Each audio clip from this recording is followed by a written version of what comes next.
চলো আজ তোমাদের সাথে আর একটা চিকেনের রেসিপি শেয়ার করব। ফার্স্ট আমি চিকেনটা ভালো করে ধুয়ে নিয়েছি, তারপর একটা ডিস্কের মধ্যে টক দই আর নুন দিয়ে ভালো করে ফাটিয়ে নেব। তারপর চিকেনগুলো ওর সাথে মাখিয়ে নেব।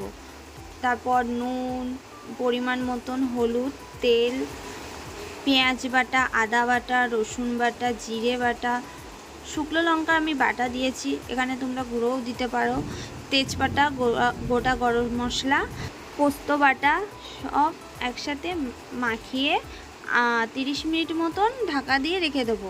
আর হ্যাঁ, পেঁয়াজ কুচি আর কাঁচা লঙ্কার কুচিও দিয়েছিলাম।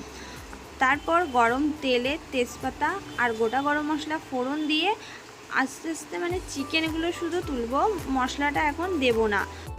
চিকেনগুলো যখন একটু ভাজা হয়ে যাবে তারপর আমরা মশলাটা দিয়ে দেবো। চিকেনটা আমার অনেকটাই ভাজা ভাজা হয়ে গেছে, চিকেন থেকে জলও ছেড়ে দিয়েছে।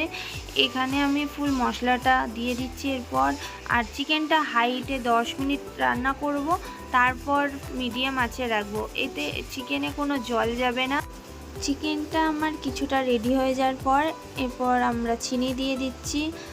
আর এটা যেহেতু চিকেন চাপ বানাচ্ছি তাহলে একটু মিষ্টি মিষ্টি হবে, চিনির পরিমাণটা একটু বেশি যাবে। তারপর শাহি গরম মশলা দিয়ে দিচ্ছি, তোমরা পারলে গোটা গরম মশলাও দিতে পারো।